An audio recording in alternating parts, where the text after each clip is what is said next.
All right, what's up, guys? Sorry,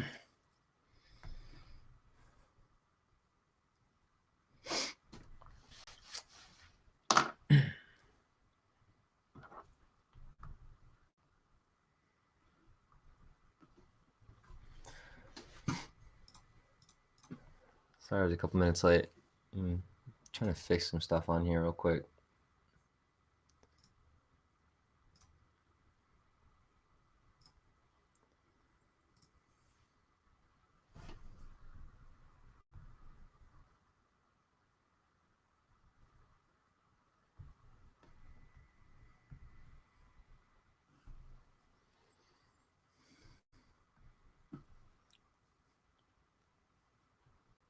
Okay.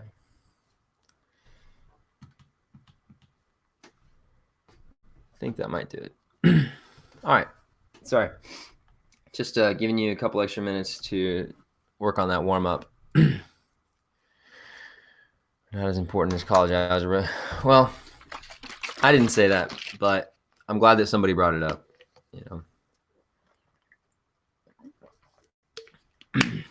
Well, it depends on which college algebra class you're talking about.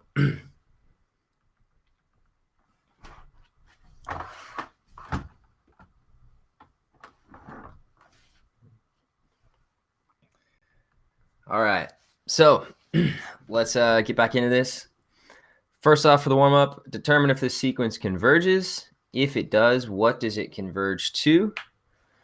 Okay, so remember, if we're wanting to find the limit of a sequence, we just take the limit of it like we would anything else. So the limit of 4 to the n over negative 3n squared as n goes to infinity. This would be infinity over infinity, which is an indeterminate form. So we'll use L'Hopital's rule. If it would let me write in green, that'd be cool. There we go.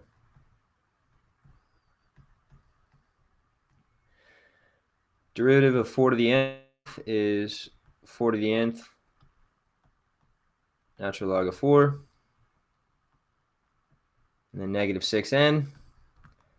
However, this would also go to infinity over infinity.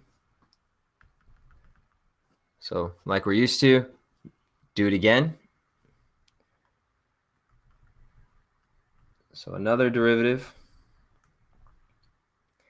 So that would be 4 to the nth times natural log of 4 times natural log of 4. And in the denominator, negative 6. So the denominator is going to stay negative 6. The numerator is going to just increase forever. So this is going to negative infinity. This limit is going to negative infinity. Just negative infinity, not negative infinity over negative infinity or anything like that. So this is not an indeterminate form. We can just state from here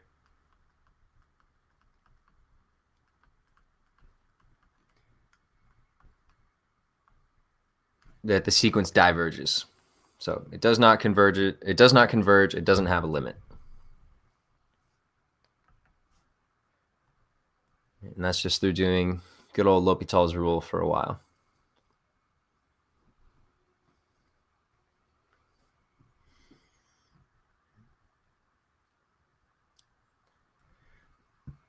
Number 2, find the explicit form of the sequence, then determine if it converges. If it does, what does it converge to? Okay, so here's this fun little sequence that I made up.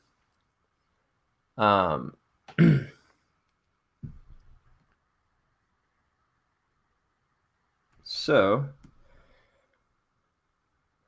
I'm already looking at this now and realize that I screwed something up, which is kind of fun.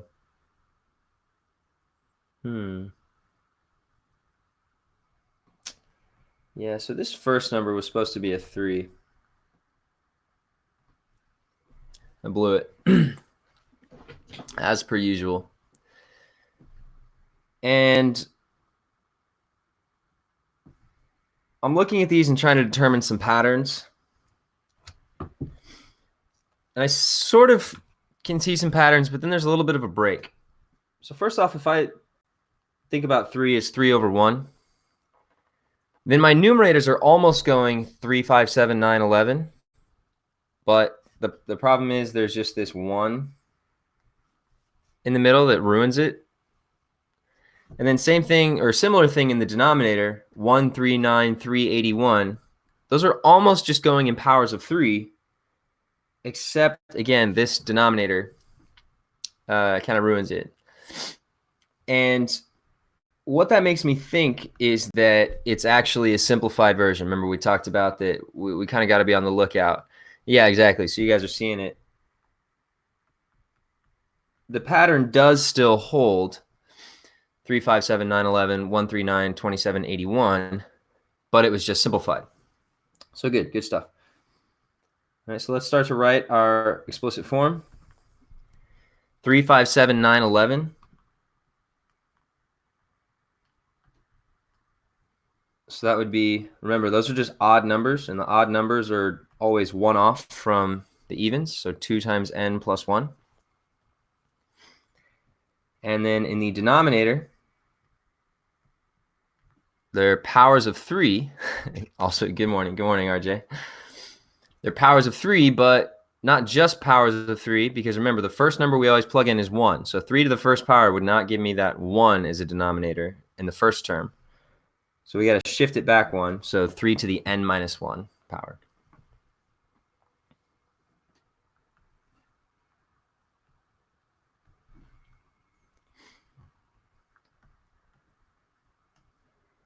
So there's my actual sequence. Now if I want to take the limit,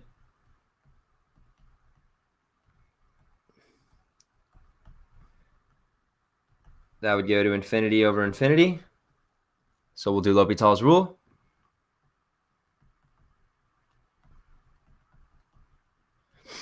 Derivative of the numerator would be 2. Derivative of the denominator would be 3 to the n minus 1 times natural log of 3. So that numerator is just going to stay 2. The denominator is increasing forever. So this equals 0. So yes, this sequence converges, and specifically, it converges to 0.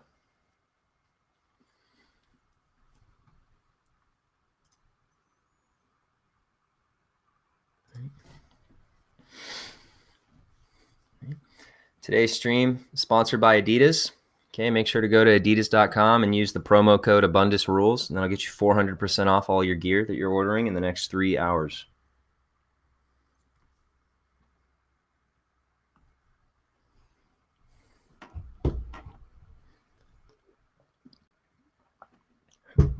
So we're going to go on to talking about series today.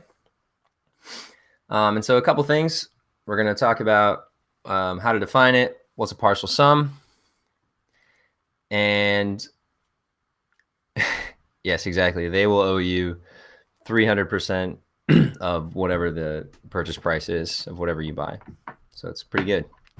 Raid Shadow Legends. And we're going to use our first, so as you can see from the title of the screen, so we have our first tests. We have 3 tests we're going to talk about today: the nth term test, the geometric series test, and the telescoping series test. We're going to end up with a lot of different tests by the end of this, after this unit. So these are our first initial ones, at least, that we'll talk about: nth term test, geometric series test, telescoping series test. And then also how we can find the sum of a geometric or telescoping series. So kind of the big focus is geometric and telescoping series today. All right, so partial sums. This is something we briefly touched on in math analysis. Partial sums just means you add up a certain amount of terms. So the first partial sum is just if you add the first term of the sequence. The second partial sum is if you add up the first two terms. The third partial sum is if you add up the first three terms, et cetera, for however much we want. If we want the 291st partial sum, then we'll add up the first 291 terms. So find the first 5 terms of the sequence of partial sums. So S1. So add up the first term with the first term. Great, just 1. The second partial sum. So if we add 1 plus 1/2, who's ready for this?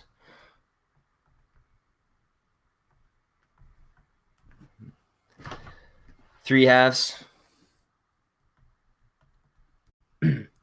The third partial sum, 1 plus 1/2 plus 1/3. I believe I'm going to wait on RJ for this one. I believe he can do it.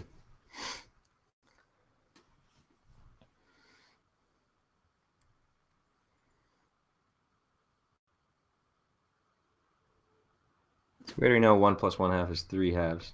So 3 halves plus 1/3.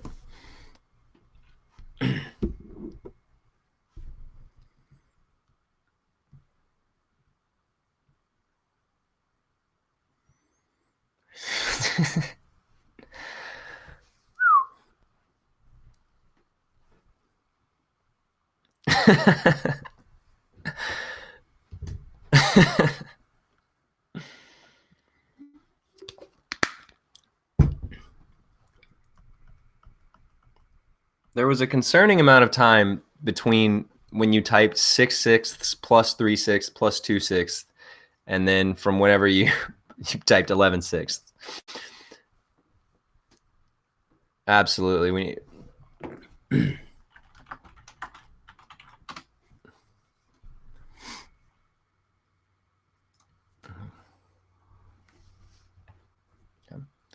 Good stuff. So 11/6, and I mean we could keep going on, but you get the idea, right? Fourth partial sum, add the 4 terms. Fifth partial sum, add the 5 terms. Whatever. Right.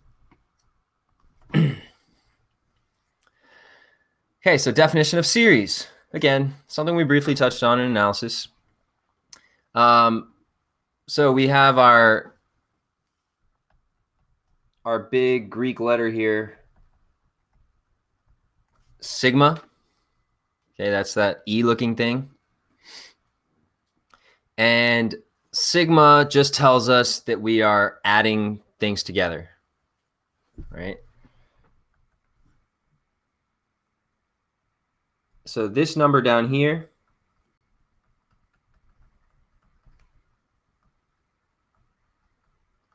represents the first number we plug in, right, where the series starts. So in this case, it starts at 1. And then up here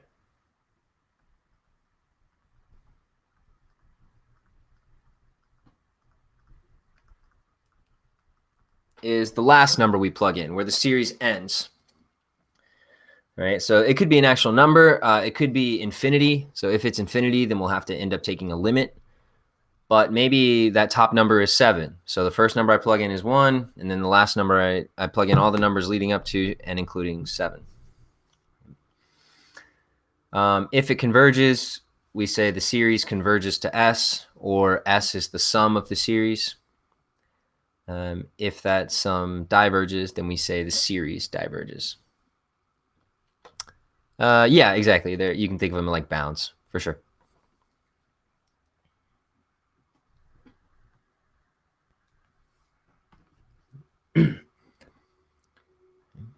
So actually, let me just give you a quick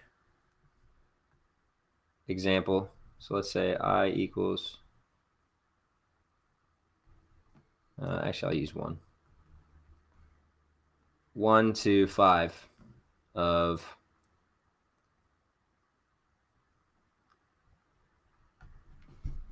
n squared. So the first number I plug in is 1, so 1 squared. And then I add that to the next term. So the next term, now I plug in 2, so 2 squared. And I add that to the next term. So I plug in 3, so I get 3 squared. And the next term, I plug in 4, so I get 4 squared. And the next term, I plug in 5, I get 5 squared. And I just end there.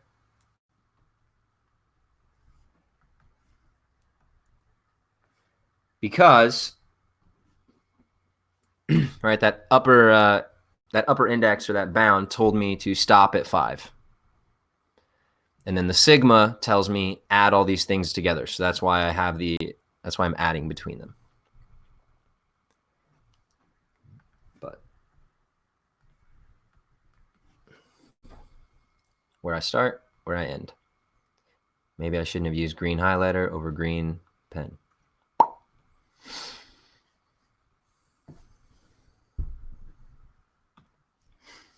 Okay, so let's talk about our first test, the nth term test.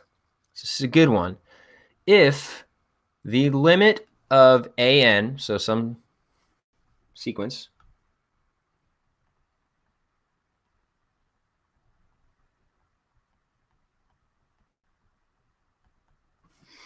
if the limit does not equal 0, so big emphasis here, does not equal 0, then that means the series using an diverges. Okay, so if the limit of the sequence is not 0, then I know that the series will diverge. All right, if I took all the terms of that sequence and added them together, because that's what a series is, I would know that that series would diverge into infinity or negative infinity, whatever, but it won't converge to a single sum, single number.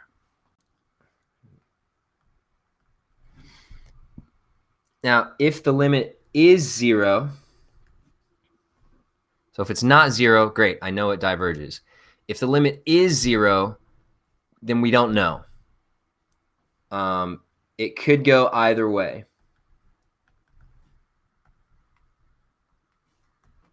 It could diverge or it could converge.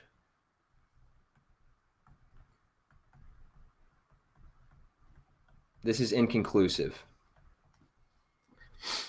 All right, so it's not, I think a common error is just thinking it's one or the other. Oh, if the sequence is limit's not 0, then it diverges. But if it is 0, then it converges. Well, that's not true.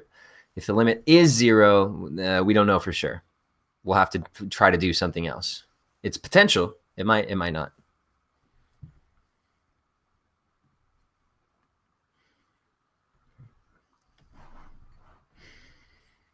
Okay, let's take a look at this.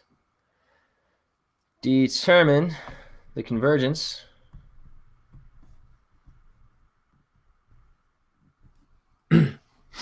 of the series and justify your answer. How do we know that it converges or not? So the first one,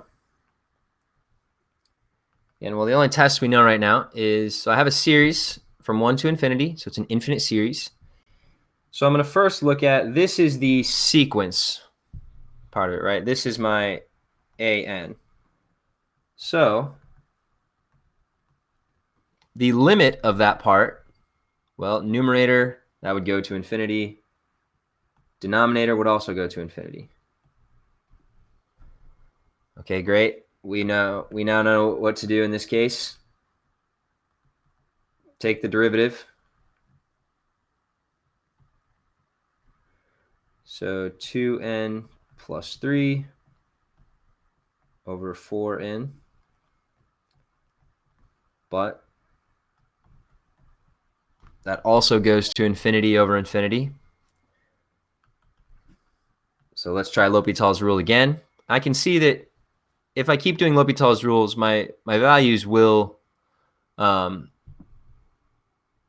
of disappear, so that I'm not just keep getting infinity over infinity. Because I know when I take a derivative of a power, that degree becomes 1 less every time. So eventually I'll get down to something that I can actually evaluate. Derivative of 2 n is 2, derivative of 4n is 4. So this limit is 1/2. And so that's great that it's 1/2, but the important part of this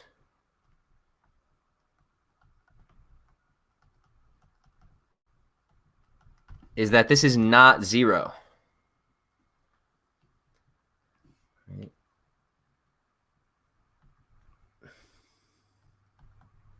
So we know the series diverges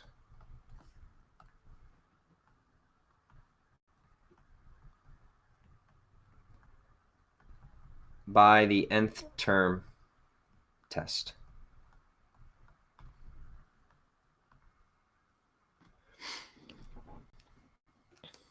It's just by the fact that I found that the limit of that sequence is not 0, I know that then the series will diverge. Right, it'll either go off into infinity or negative infinity.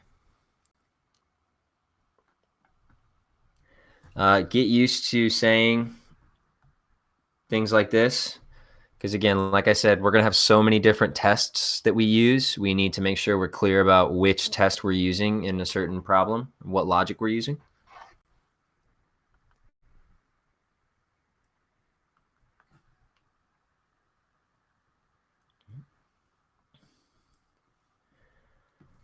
Over here, so I have an infinite series. This is my an. So the limit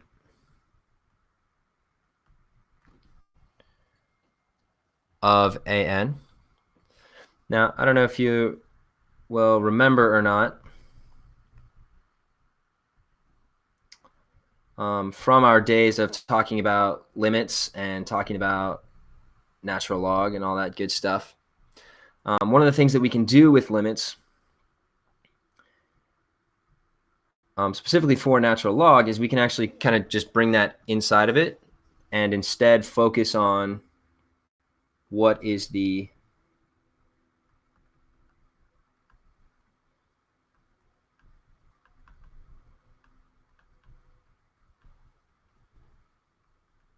limit of this inner portion. Okay, so I brought the limit symbol inside of the natural log to instead focus on the limit of cosine of n.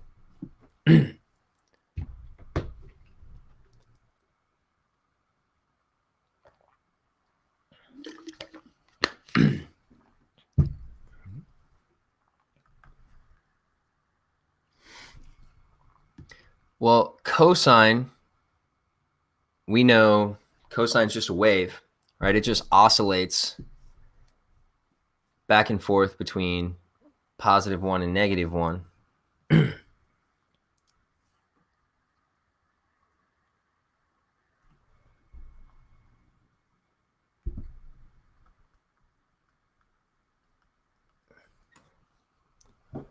So this limit does not exist.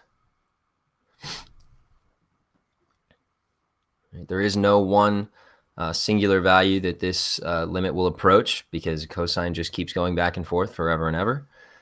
And so if that limit does not exist of cosine, well, then we definitely can't take the natural log of does not exist. Right? And so the limit of the sequence also does not exist. Okay. So for overall, for this series, it doesn't converge to 0. It's also not 0. It's just, so this is where it's inconclusive.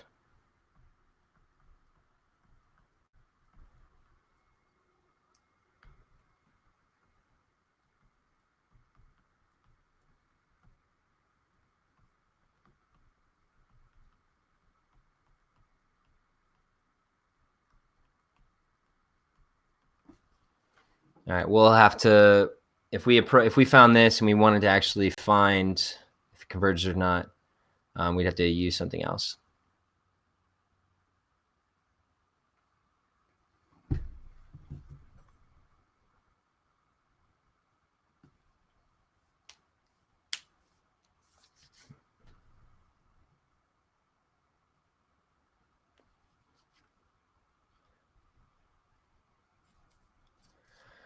I didn't see this question before. So by using L'Hopital's rule, you find another theory that proves the nth term test.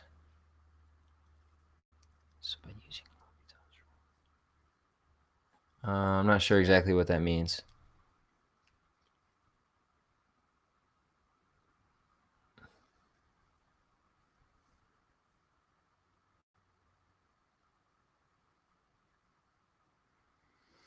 No, it's just an example. On the left, it's just an example of us using the nth term. We're using L'Hopital's rule as part of the nth. The nth term test tells us that we have to take the limit of that sequence.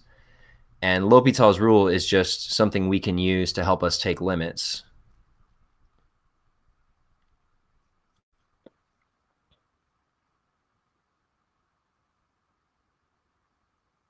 Yeah.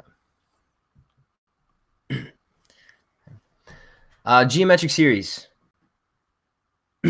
A geometric series has a corresponding exponential function. We call the base, not that base, that's the wrong arrow.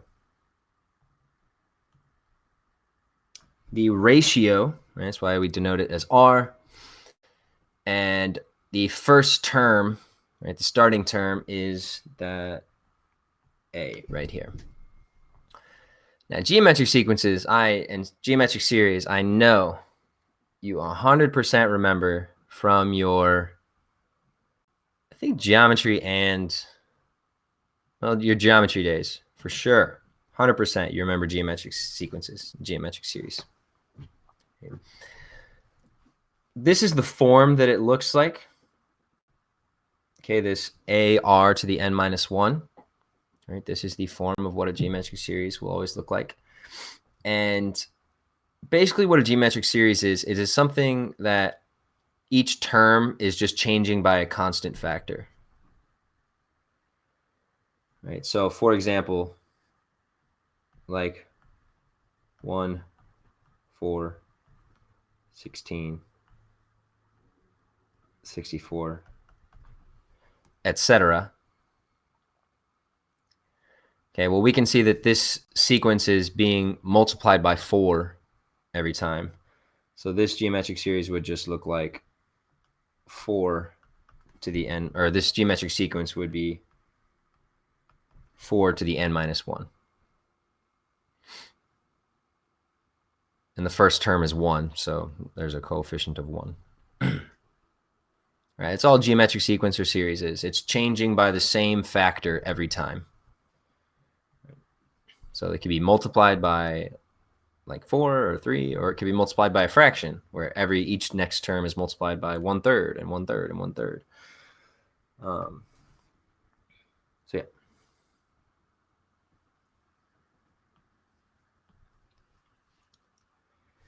The geometric series test, if we have our infinite series, and by seeing this form, I recognize that it's geometric, then there's 2 different options. Well, as per usual, it can converge or diverge. And the way that we will know that it converges is if that R, whatever it is, if the absolute value of R is less than 1. Right? So it is some fraction that is less than 1, right? Or decimal, whatever. Some value that's less than 1. And if it is,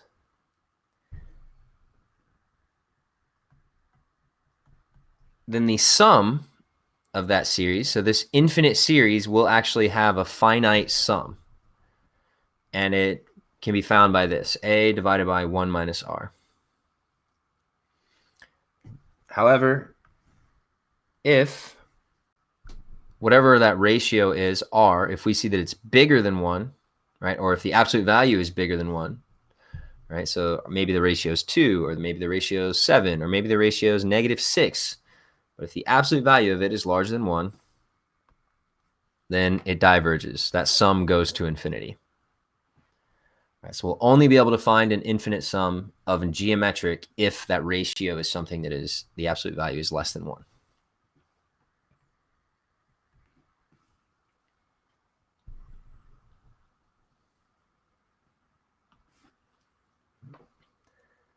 Okay, so determine the convergence of the series and justify your answer. If it converges, then find the sum if possible. All right, we can do that, I think. Maybe. Who knows? All right, so my first issue is this isn't quite in the form of a geometric series, but it could be. So I'm going to do a little bit of changing. 1 to infinity. Sorry, it's kind of lagging on me.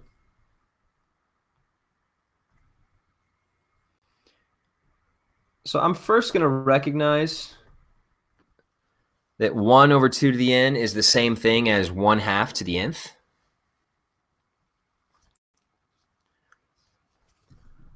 Because 1/2 to the nth, remember, when I have a fraction inside of, I'm taking a power of a fraction, well, then both parts get the exponent. So like 1 over n, or 1 to the nth over 2 to the nth, but 1 to the nth is always just going to be a 1. So what I wrote here is just another version of how I can write 1 over 2 to the n.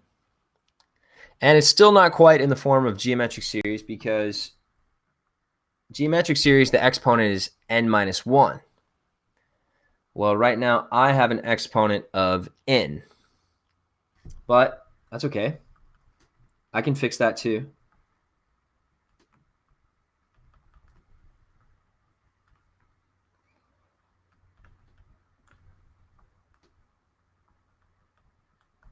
So I'm going to take out one of my 1/2s. Right? So that would leave me with an exponent of n minus 1 over here. It's the same idea as if, so this is just completely random, not related to the problem, but if I had x to the 4th, well, I could also write that as x times x cubed. Right? Or if I have t to the 6th, I can also write that as t times t to the 5th. So I can pull out that 1/2, or one of the 1/2s out in front of it as a coefficient, but that means the exponent is going to drop down 1. So it leaves me now with the n minus 1 instead of the n.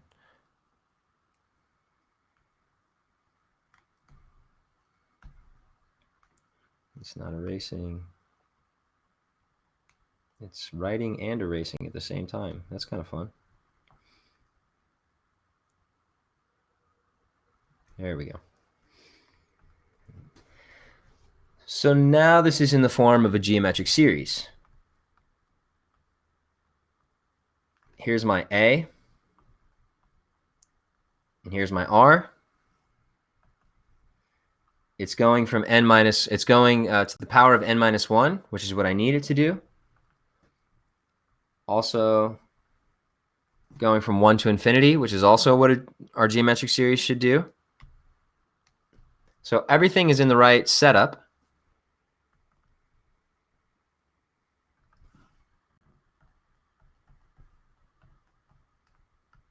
The absolute value of 1/2 is less than 1.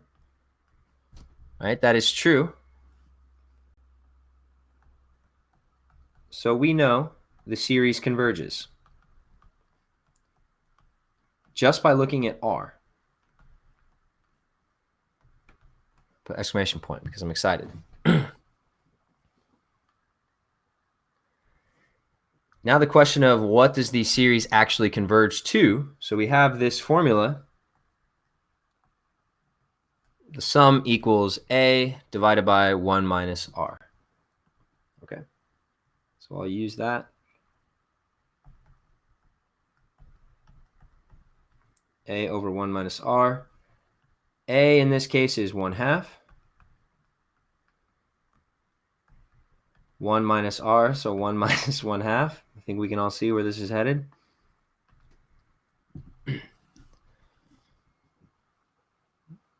I will await RJ's final answer.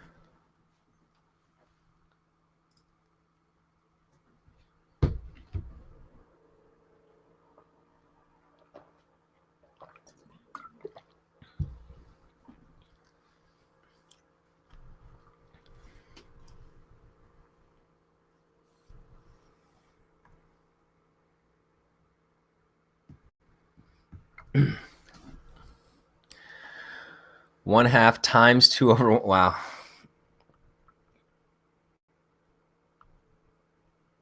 RJ's a new person online.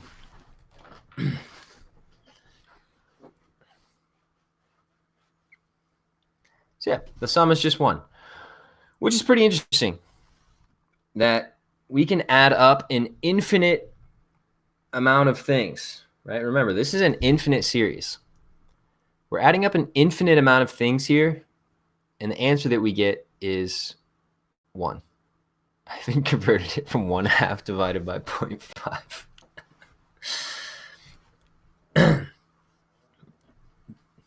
Riveting stuff.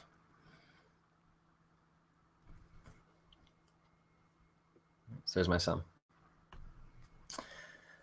So same thing, quick here. I have a sum. I want to know if it converges. All right.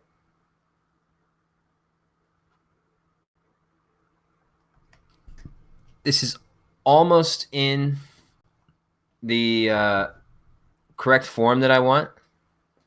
Brain hurt. Is that a question? Something I can explain more?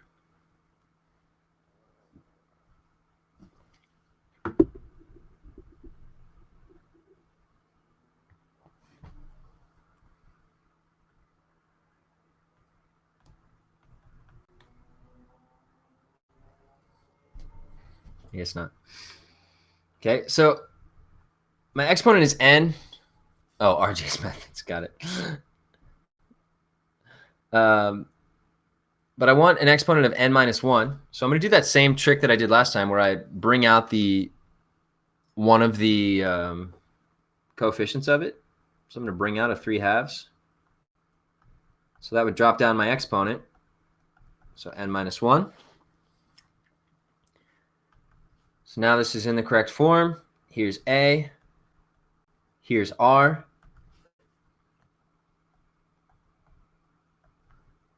Okay, the absolute value of 3/2 is larger than 1.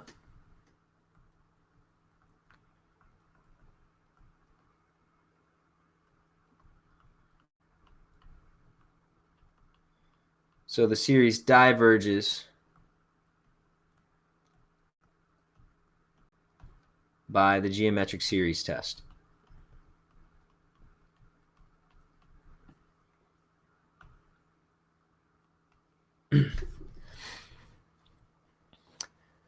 Right, we cannot actually find a sum here.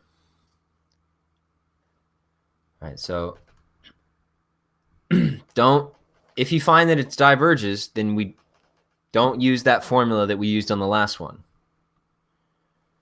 Right. This sum formula is specifically only if we figure out that it converges. But if it diverges,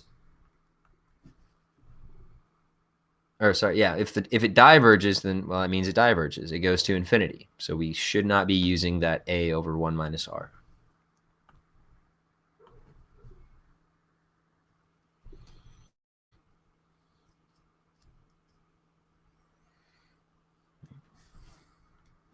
So there's a couple examples of geometric series and how we can use the geometric series test. So it's really just looking at r. If you can get the series to be in this format, then if you look at r, figure out if it can converge or diverge. If it converges, then use that sum formula, a over 1 minus r. If it diverges, then great, you're done. You just say it diverges. All right, and then you sit back and relax and eat some of your toilet paper or whatever. I don't know.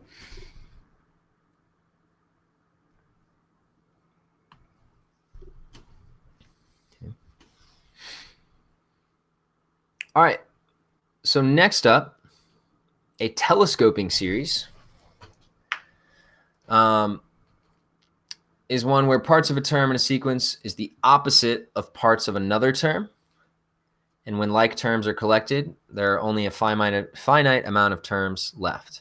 Okay, so what does that really mean? Well, as we can kind of see here, A telescoping series is one where we end up getting multiple pieces repeated again and again, and they'll be added or subtracted. So for example, right here I have a minus b2, but then in the next term I have plus b2. So those would cancel.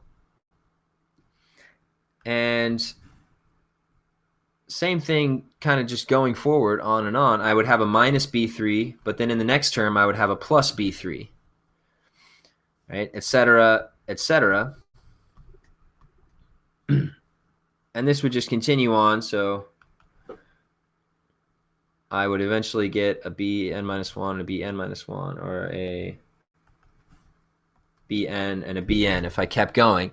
So these pairs always end up canceling each other out because there's always a minus that number and a plus that number that are all being added together, so they cancel. Right? So even though it's infinite, well, there's always these infinite pairings that cancel each other out, so I'm left with a finite amount of stuff. So kind of helps.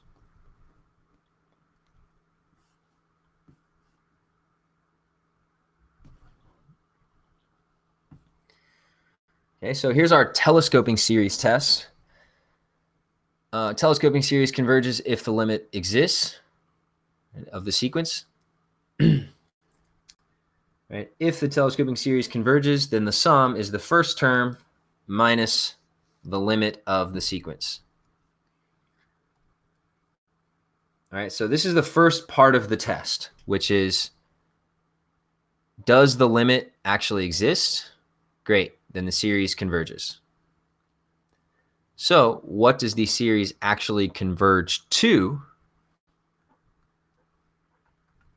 Right, well, it actually converges to this sum. Right, and like it says up here, the first term minus the limit of the sequence.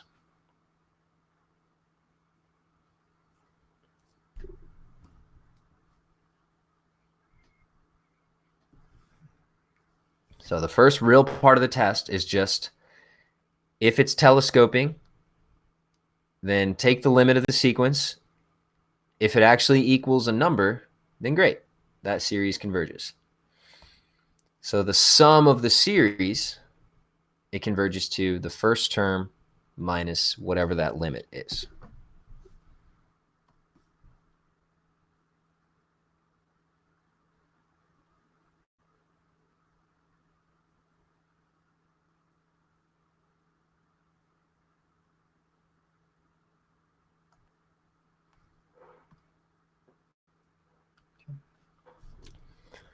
Let's take a look at an example.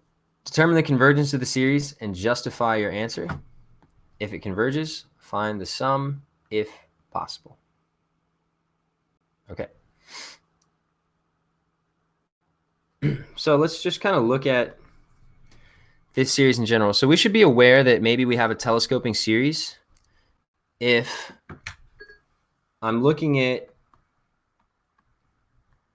the sequence and then there's two separate terms and there's this being subtracted between them, or maybe sometimes if it's being added, depending on the positive negatives. But whenever there's stuff, two like fractions or two terms being added or subtracted together, I first am thinking about, hey, maybe is this a telescoping series? Could it be? So let me just plug in some numbers here. So if I plug in 1, so I'd have 1 minus 1/2. Right, if I plug in 2, so I'd have 1/2 minus 1/3. If I plug in 3,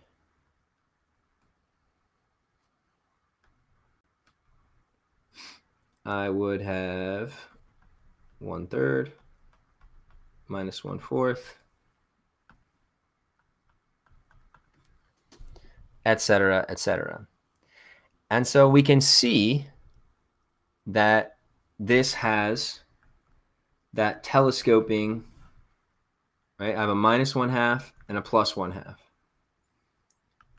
I have a minus 1/3 and a plus 1/3. And I would have a minus 1/4, and the next term would be a plus 1/4. So all of these things end up canceling each other out.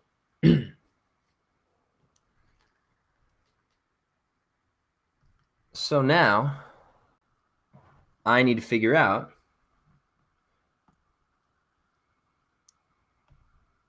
why did I just... All right, does the limit of the sequence exist? All right, so this is the sequence. This is Bn.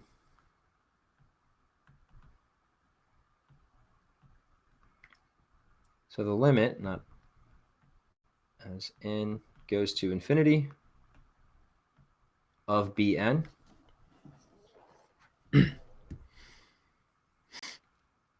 right, I'm going to first add these or combine these two fractions into one. All right, so I'm going to get a common denominator. So I'm going to do n plus 1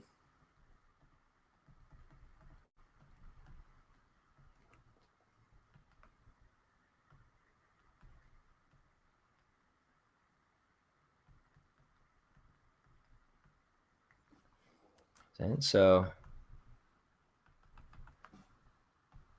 all I did was I took my first fraction and I multiplied it by n plus 1 over n plus 1. I took my second fraction and I multiplied it by n over n. Right, so that I can get a common denominator between them. So that equals, now I can combine the numerators, n plus 1 minus n, so that's 1. And in the denominator, that would be n plus 1 times n, or if you want to multiply it out, n squared plus n, whatever.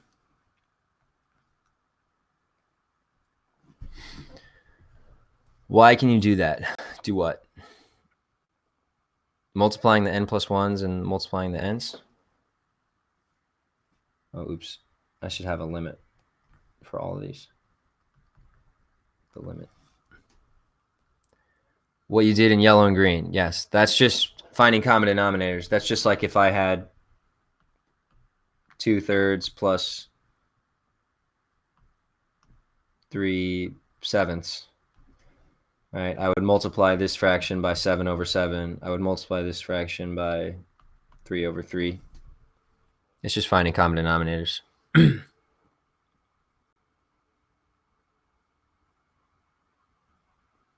that make sense?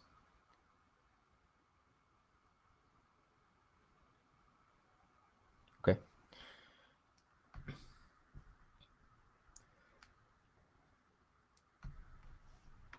Okay, so what I've done is transform this into the limit as n goes to infinity of 1 over n squared plus n. Numerator stays at 1 while that denominator is going to be increasing to infinity. So 0.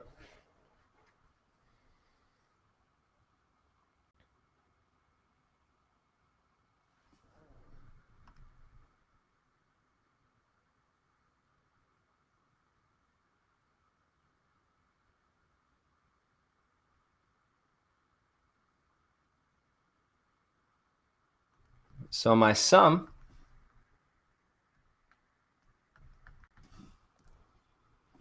All right, let's go back here.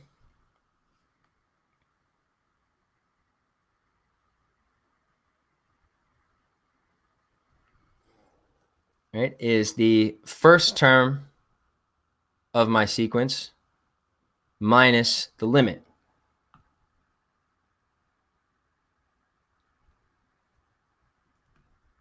So 1 minus the limit, which we found is 0. So 1.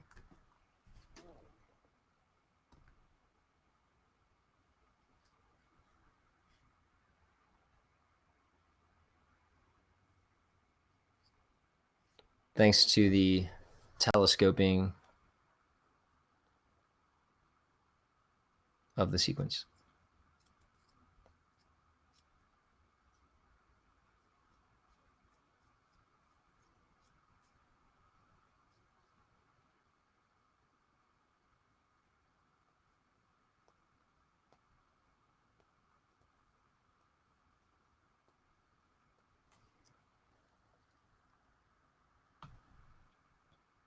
So again, just using this information here.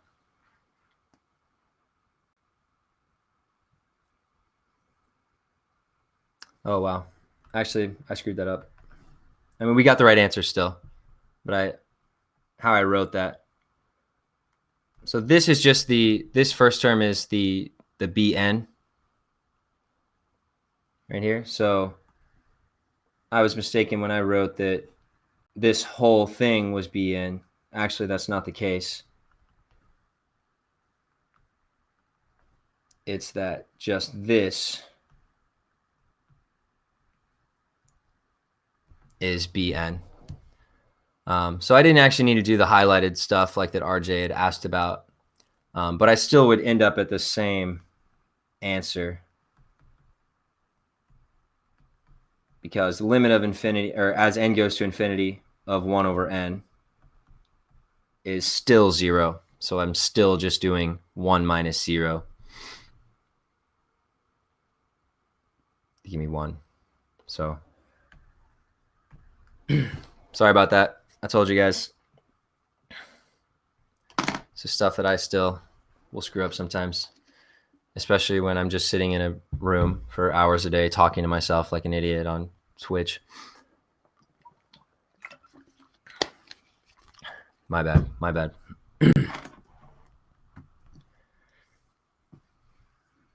right, so I only needed to worry about just this first 1 over n.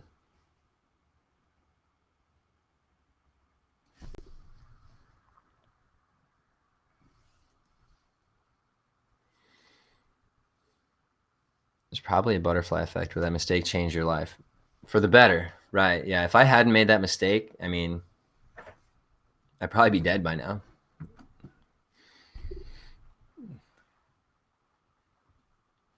What did we miss? You missed me messing up a bunch. Hence why I crossed out all that crap, so that was good. You missed a lot of fun colors here. Yeah, it's good. I'm glad that there's going to be several people watching this on YouTube instead of live, so you can't ask questions about all the weird and incorrect stuff that I just said and had to fix. Should be good. Okay, well let's try another one. Maybe I can redeem myself here.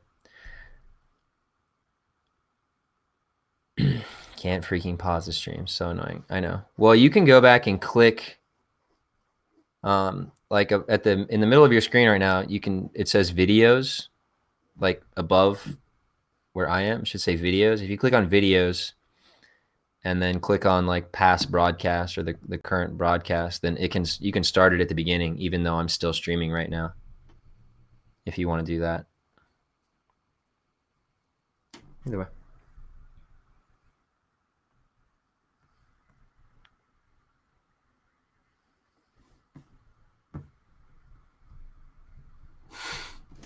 I know.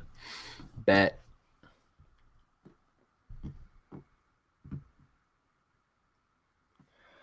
Okay.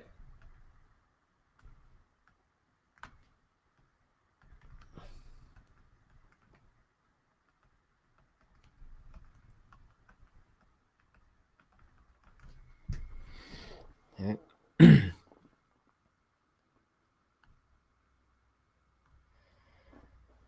So, if we were to use our most favorite partial fractions,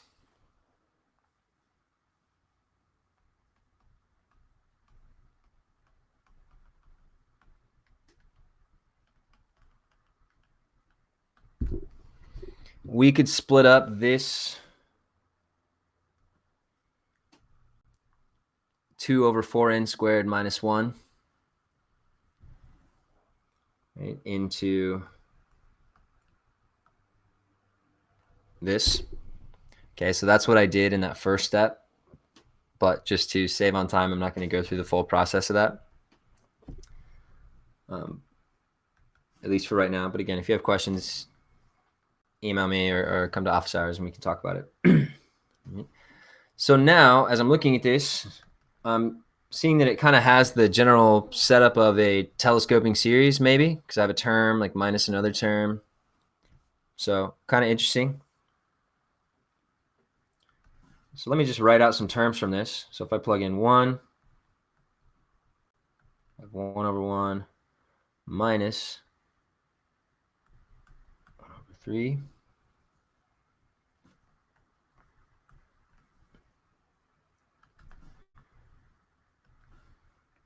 plus, so if I plug in 2, 1 over 2 times 2 minus 1, so that'll be 1/3 minus 1 over 2 times 2 plus 1, 1/5 plus, if I plug in 3, 2 times 3, 6, 6 minus 1, 5, and minus 1/7, and etc., etc. And again, I can see it has this process of minus 1/3 plus 1/3, minus 1/5 plus 1/5, minus 1/7 plus 1/7, forever. And we would get a telescoping series. So let me use my telescoping series test, or that is my telescoping series. So yeah, now the test part of it is great. Let's take the limit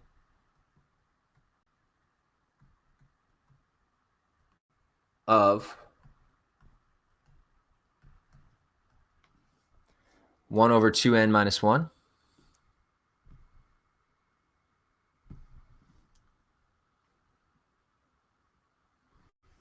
All right, got to double check myself. All right, I actually have to do this work ahead of time.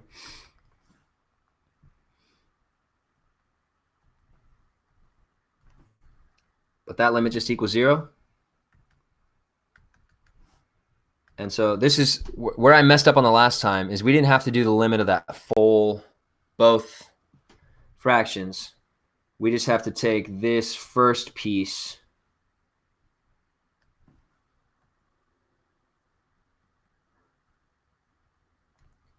and do the limit of that. Okay. So don't be like me.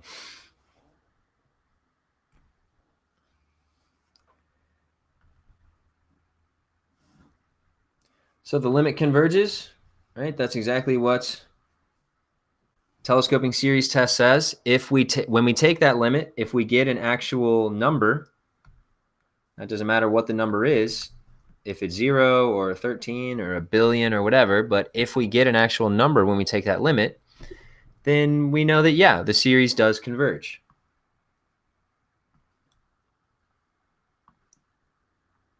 Oops, went too far. So this series does converge since I got an actual number when I took that limit. And the sum is the first term. So that is this. And hopefully it makes sense because everything else we can see is getting crossed out.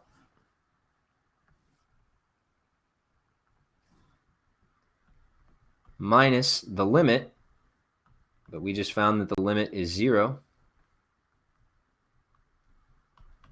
So our sum of this series is 1 again.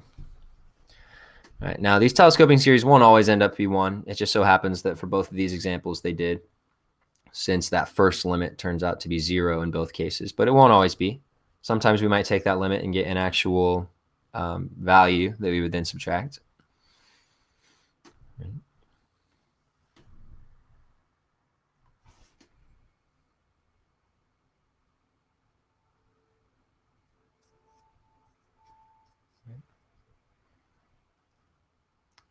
Does this telescoping series test make sense? I hope. I know I kind of screwed it up with that first mistake, but again, the point is those two highlighted yellow portions, we only need to take the limit of that first fraction that I highlighted right here. And if that limit does converge to something, then great. We know that this telescoping series does have an actual sum.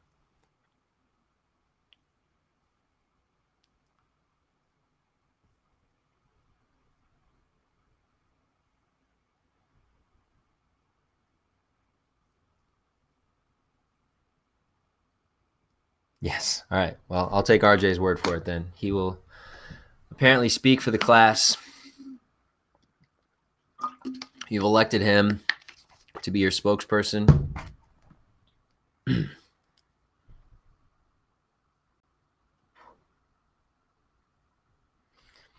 A few properties of infinite series, which is things that we shouldn't be surprised about. This looks like a lot of gross, ugly symbols. But so first off, C. Basically what this is saying is we can just move this out in front of the sigma, in front of the series. Right, and just multiply it at the end. Same thing we've done with like derivatives or integrals or limits. If we have some constant being multiplied inside of it, well, then we can just move it to the outside and then deal with it later, and that'll be fine. Same thing for if we're adding two series. If they both, equal something. So for example, this first series, it tells us equals A, and this second series equals B. Well, then if we add those two series together, it's the same thing as just doing A plus B. Or if we subtract those two series, it's the same thing as just doing capital A minus capital B. Right, just kind of basic properties that we would assume are pretty intuitive and are similar things to what we've been doing with limits and derivatives and integrals. A lot of similar style things.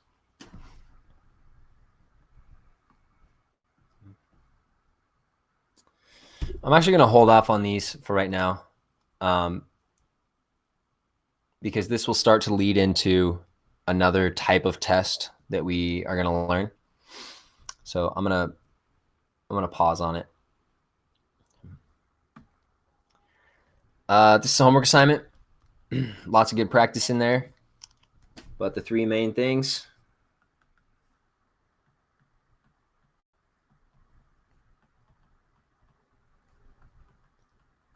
nth term test,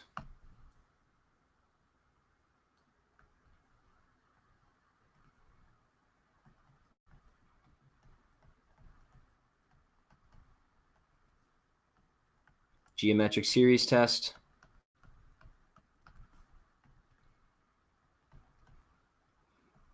and telescoping series test.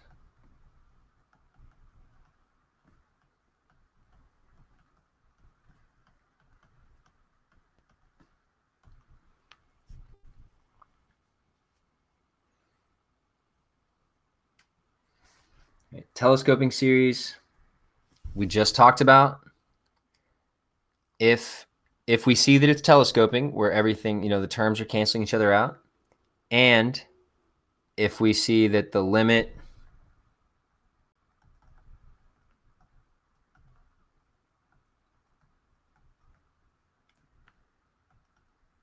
of B1 equals something,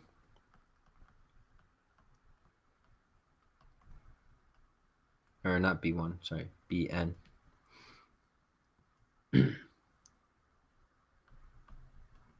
Then the sum is the first term minus the limit. All right, geometric series test. So what we're looking for here, remember, if that R, if the absolute value of R is less than 1, then the sum equals A over 1 minus R. And then the nth term test, right, if the limit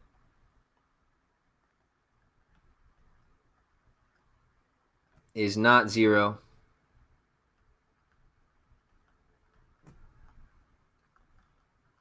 then the series diverges.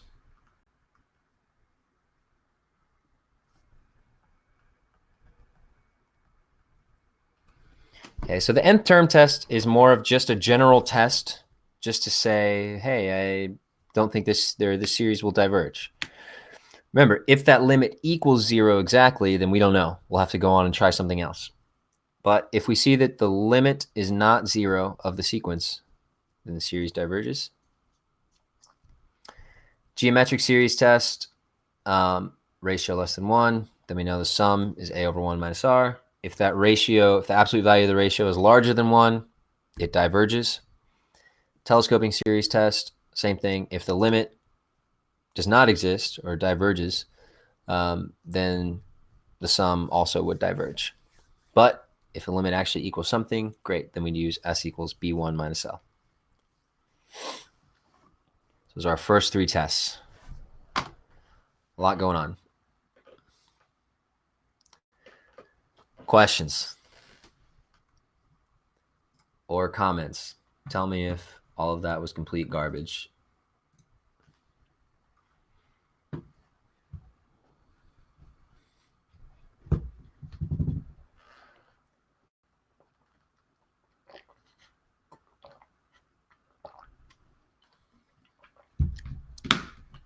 Not Garbo. Surprising.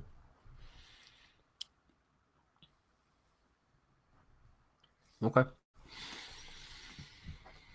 We'll try out some of those homework problems. I'm gonna, as you can probably see, this is decent amount of homework problems. Not a ton since it's the odds, so it's not as many as it looks like. But stuff to keep you busy, get good practice. I'm thinking my idea is that tomorrow I'll have an assignment ready on a AP College Board that's some multiple choice questions that I'll assign to you over the weekend, and I'm thinking about planning to have that as a checkpoint on Summit. So just be aware of that. Be on the lookout.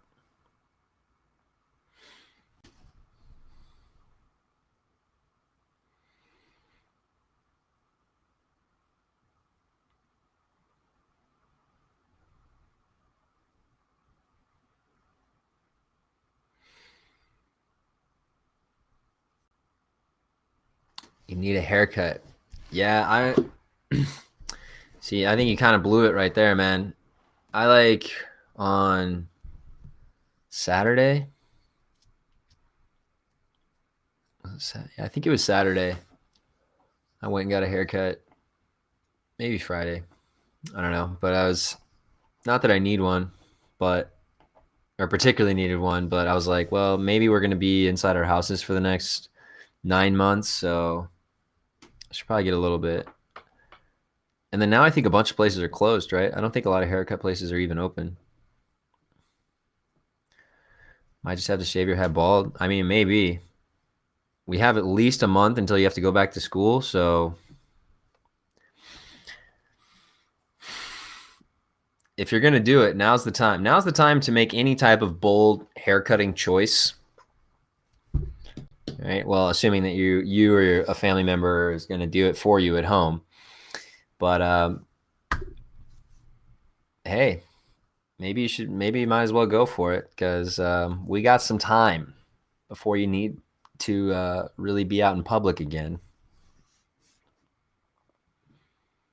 Try to get waves. That's probably a good idea. I'd recommend that. And then we'll have you feature on the stream with your waves. In the top right corner will be me teaching, and then the bottom left corner will be RJ with his waves, just rolling fractions.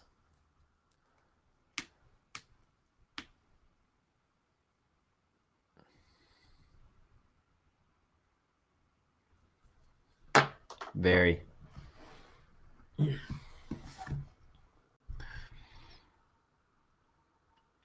All right. Well, I'm going to go ahead and sign off here then. Feel free to drop by my office hours later or email me with questions. Otherwise, I hope you AP test people had a good time with A-Push, whatever you guys talked about.